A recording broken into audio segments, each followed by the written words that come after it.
You don't always learn discernment through conflict. You learn it quietly by paying attention. Lately, that's been the lesson presenting itself in my life. Nothing dramatic, nothing painful, just persistent. Discernment.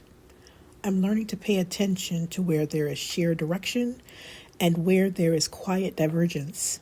There's a distinction there, and it matters more than we often admit. Most relationships don't end because of betrayal or blow-ups. They shift because of misalignment, and that doesn't necessarily require a villain. For a long time, I thought discernment meant doing mental gymnastics, constantly sorting, assigning, reassigning people to categories in my life. Who belongs close, who belongs at a distance, who deserves explanation, who doesn't. That way of thinking is exhausting. Discernment isn't about placing people. It's about noticing patterns. Does it grow you? Does it drain you? Does it require constant justification? Wheat and chaff tends to separate themselves over time. You don't have to force the process. There was a season in my life when bloodline granted automatic access.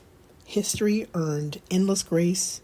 Familiarity stood in for fruit. I thought I was being fed, y'all. But that season has ended. Not due to bitterness, but because I'm learning stewardship.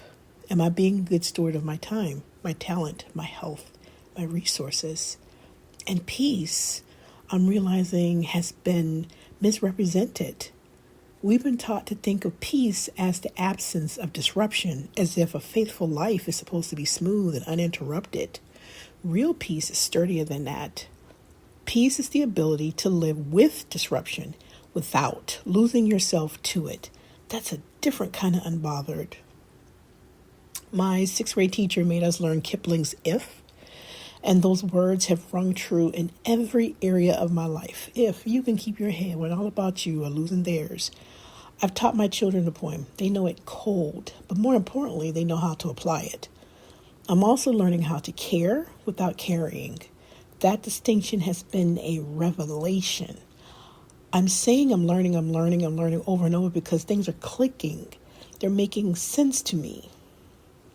I'm shedding the facade of toxic optimism because in doing so, I find myself carrying a lot. Caring means showing up with compassion and presence. Yes, carrying means absorbing responsibility that was never yours to hold.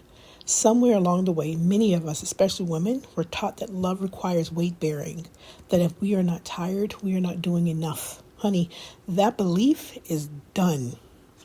A friend and I recently talked about that freedom that comes from letting go of responsibilities for outcomes we cannot control.